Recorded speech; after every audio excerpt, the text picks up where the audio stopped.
Hi, I'm just going to run through a small introduction of how the property management system works that I've created here. Yes, I will start by trying to log in, and if I put the wrong password in, then we'll just get an error, which is quite standard for most systems. Let's put the right password in for a change, and we get logged in. The user profile can change his password, can change some information, change my first name to Mendel, update it, and it's updated in the system. We have a dashboard. The dashboard will show outstanding tenant payments, basically when tenants owe money. There is the links here, which is sync system and database backup. Sync system is a sync which generates the rents. I'll show later how that works.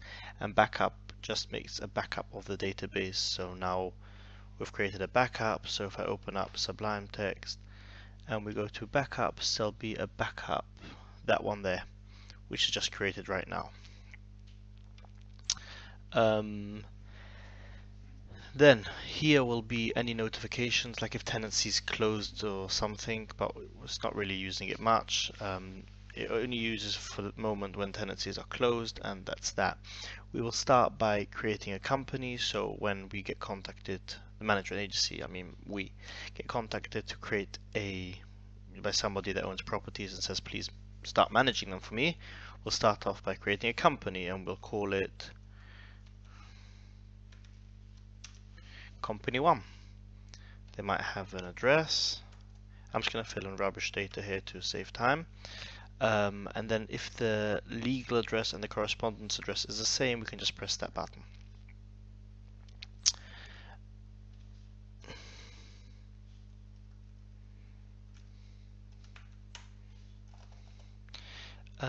Going down here, commission is on works. So when we do works, let's say fix a boiler or something, we might charge commission, and we say by default do we want to charge or not.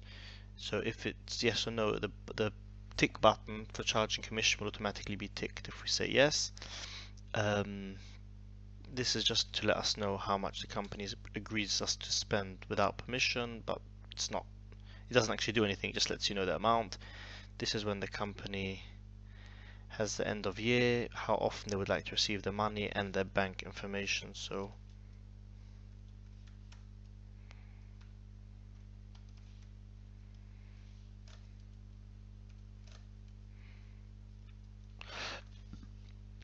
that's all done, but just before we submit it, let's remove that from the form. So there's one field with a star that's missing. We'll submit the form, we get the form back with all the data in it, except that there is a red field here saying the account number is required. Company is created. I'll quickly explain this board. This is the name of the company. This is the breadcrumbs. Here you have the properties that the company has, the balance that they have by us, by the management agency, creating financial reports. This is based on yearly reports. You can see when the financial year ends. So if it's 10/10, then it'll be 2019 is the next one. Here you can change some of their information. So if you want to change a correspondence address, then we'll do it. And it's updated. Money is sent to a supplier. So the company, when I create a company, I create a supplier called the same name as a company. This can be changed, but it's a supplier. There'll always be a supplier as a company. Here we would keep the shareholders. I'll just create one shareholder. We don't really care about shareholders in the system because it's not that much applicable. So it's Mr. AA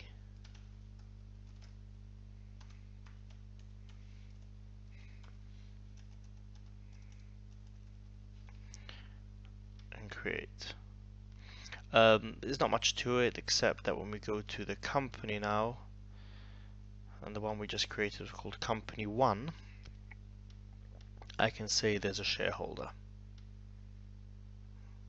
And when I go to view the shareholder, it'll say the shareholder has a company, owns a company called Company 1. Of course, there can be multiple shareholders in a company. Going down, we have periods. Now, a period is very important when we open a company. A period is opened, and every time we send money to the company, we close the period, create the balance at 0, 0. I'll explain that later on, and the new period is open. If I go to the next stage, which will be creating a property, I go action, add property. Let's call it house number.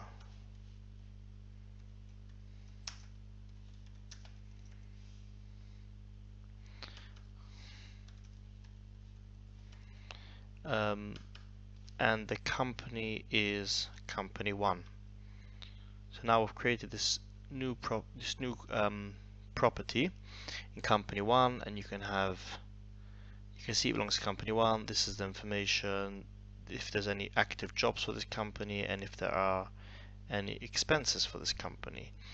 If I go to add a unit, which is a requirement even if we rent out the whole thing as a 1, because all the contracts, as you'll see in a minute, are based on a unit. Rent commission is the commission on the rent. So we created before a commission which was on expenses, and this is on rent. Now you can see the default unit, and it's a 10% commission, and we can go and edit it, view it. The first thing we want to do is probably create a tenancy, because you want to straight away get tenants in. I'll show here that you actually need to create tenants. If you want to create tenants, you have to create the tenants first here, put in their information. Identification laws are changing now, new laws are coming in, so this might have to be edited a bit, and that's that. Then here you would go, after you've created that, you would go here, put in the start date of the tenancy, which should be today, monthly pets, the amount you want to charge per month, the deposit will probably be something like that, and you select the tenants. I've already got tenants in the system, so I have to create more, and 0 children, and that's our tenancy agreement. Straight away it's created a deposit request, so that they owe us £1,200 deposit, and information of the tenancy, and now we want to download a tenancy agreement for the tenants to sign. It's very simple. We've just downloaded it. It's automatically filled in all the information here. Parties are company 1, and the person renting is Mendel Khan, and we've got all that stuff. And this can be changed by the user, so it's not fixed code. For example, here you can see Mendel Khan has to put a signature in, and the landlord puts a signature in, etc., etc. Once they've signed it, I'm guessing the next stage would probably be to upload it. You can just be done like that. It's uploaded. You can either select here and then select the file, doesn't make a difference. So if I refresh the page now, it will appear over here because it's been uploaded, and then I would probably say let's activate the tenancy. So now the tenant is active, which means at the next sync a rent request will be created for the date that it should have been created. So if I do a sync system, you then refresh, and here it will appear on the 30th a rent request was made for £1,000, which means they currently owe us £2,200. If you go to the dashboard, it will be visible here, outstanding £2,200 for this tenancy. You can go visit the unit. I can say, you know what, I don't really care about it, remind me maybe tomorrow. Or you can say, let's send an email. So this is an email saying you ask this amount, and you can add some of your own text. Because it's a rich text editor, you can do some designing, and then you can send the email, which I'll do now, but it'll create an error because it's on a local host and there's no email server. So this message will come up a lot. Every time I try to send an email, it'll just say there's no mail server on this host. Anyways, for now maybe we'll just say remind me tomorrow, because I've just sent them an email and it's gone till tomorrow, it won't show up. So now they are going to pay us rent, so we'll go back into the property, into the unit, into the tenancy agreement, and they're going to pay us all the money. Of course, this has to be put in separately because different monies have different ways of working. So the rent was £1,000, and that will appear here straight away. Refused rent £1,000, and then another payment of 1200, which is not for rent but for deposit. Now, rent is sent to the landlord. Deposit is kept by the management agency in this system. Not everyone does that, but this system does do that. So if we go to the company page, we find our company. They have they have £900 with us, which basically means the next time we send them money, we will send them £900. You might think this is wrong because we just had £2,200 coming in, but I can show here that the money only send them rent. So we sent rent, £1,000, £100 is commission, and £900 we forward. Now before we forward that, maybe we should create another expense just to make the report more interesting. So let's go to there, and we're going to create an expense. The expense is going to go for, oh, that's an error, for cleaning company. I have a mistake, created everything as cleaning. I need to change that later. It's a £100 bill, and it's plus VAT. It goes for cleaning person. It's a VAT registered company, so it's automatic. The tick box here is not ticked, but if I click on cleaning, because the VAT registered, automatically ticks the button. And we said by default we charge as company commission, so that's ticked as well. And for now, doesn't make a difference. So we just created an expense, so we have to charge the company this money. Now if we go back to the company, ignore the red, it just means that we need to forward the money. 771.6, and if I do end period, I'll get the full report. 100%, £1,000 in rent, so they have £900. Cleaning person was £100 and 128 pounds in total after the commission, and I think it was 7% commission or something. And then we have two balances to finish off to close up, so we send them 700 in that, and we take for ourselves, for the management agency, that amount. That can be exported as a report. It's not a very tidy report, but at least it'll show the figures, rents and other things, and etc. This will, again, these reports can be edited in settings, report settings. It's not very user friendly. I'm still not sure the best way to do it, but it's all edited from here. You don't have to know how to use the database for that. Here's, you can see the different designs and whatever, but best off is someone that can use the source code, who knows how to write HTML. You can go in here and edit the design. So we've sent them the money for the first period, and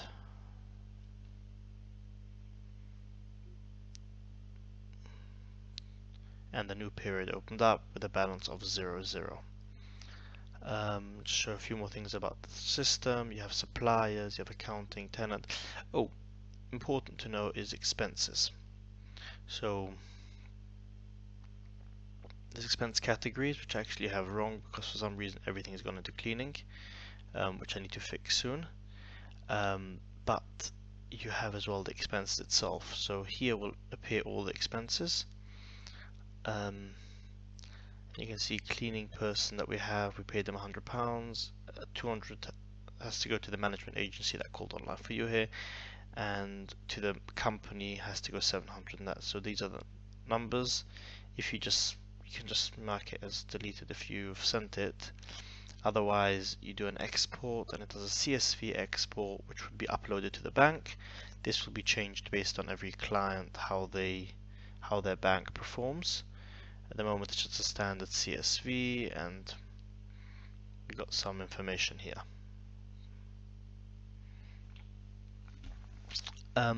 That's really it. You got report settings that I showed before, site settings where you set information. It shouldn't really be touched only if you know what you're doing.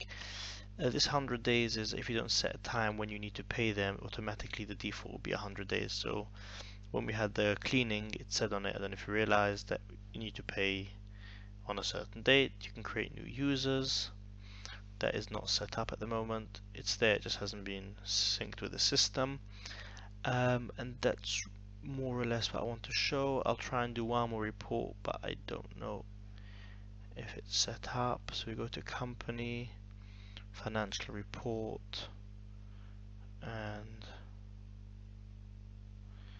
this is the end of year report.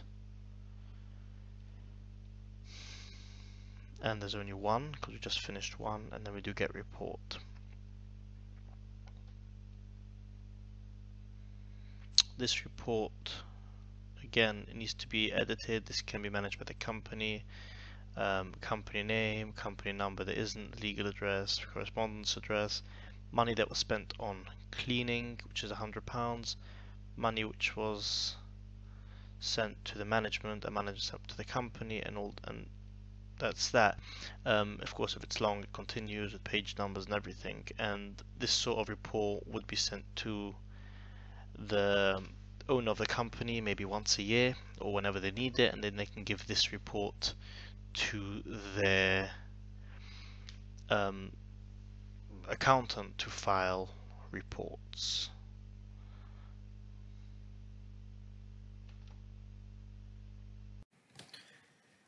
Okay, so there's one area that we haven't dealt with, which I didn't realize in the last video. I'm still uploading the last video, but I thought it was important to mention. It was the concept of suppliers. So we have suppliers, as you know. You can see all the suppliers and their categories. So you can go to cleaning suppliers. Oh, that's only one supplier. Anyways, that's the cleaning supplier. Anyways, so you can see the suppliers. I thought I was in here, where you can see the categories and you can see all the cleaning suppliers, which are only one. Anyways, let's cut the chase. We're going to create a job. That's what I want to do. So if we go to property, and then we go to this property, and we go create a job, we select, we want the cleaning company. So this is the name of the company, this is the category the company's in, and this is a category regarding accounting. So it's always good to know what type of job you were creating when you were doing whatever for this reporting. If the job had a warranty, which we're going to say our job has a warranty till Friday, and now we send an email to the supplier.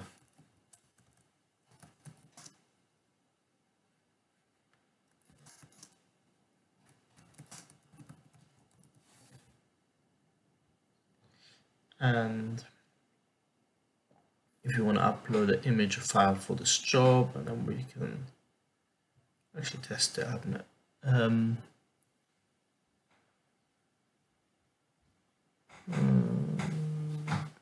Say I will upload a PDF. I don't know if I've allowed for PDFs. And then we say supplier confirmed, and we create the job. Now the job is created, so if I try creating another job, and this needs to work on movement, if I create another job in the cleaning category, it'll tell me there's already a job that has a warranty till then in the cleaning category, so maybe worth looking at that. Let's say it was a boiler job or something, you always want to look at that, say, oh, I have a warranty, why create a new job? Maybe let's contact the old supplier, and then you can click on the I button and it'll take you to that job at the time. Not that it's going to stop you creating jobs, just there to whatever. And the same things, let's actually create it. And we just created another job. So this, by creating the job, this sends a message to the supplier saying we have a job for you, etc. When you go into the job, you can see we sent the supplier a message, action, send another message, and here you can see where do you want to send it, to the supplier, to the company, to both.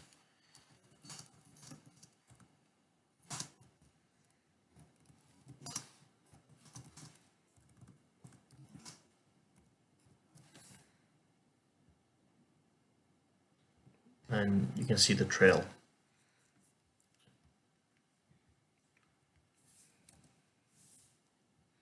Bye-bye.